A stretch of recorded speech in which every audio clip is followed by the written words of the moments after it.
Hey there sailors, in this video I'm going to show you how you can get the Rapier of 1,000 cuts in Windrose.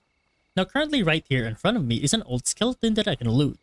Once I press down E, he possesses the Rapier along with some other coins.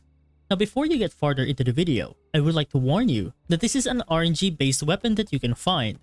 I found it inside a ruin in the Foothills region, which is pretty much the second region of the game after you finish the local threat over on the coastal jungle. But I have seen players getting this weapon even in the first region of the coastal jungles. You can find it inside these travelers' camp, inside a hidden chest that you can dig up from the ground. In my attempts to find this weapon, I checked through multiple of these camps with no luck, but it might be different for yours. This weapon offers a strong ability of giving the bleed debuff to an enemy, and it stacks up to 5 times, granting you high amounts of damage to living enemies like sailors and animals. It doesn't do as much for the undead however, so do keep that in mind. And that's pretty much about it on how to get the Rapier of 1,000 cuts in Windrose.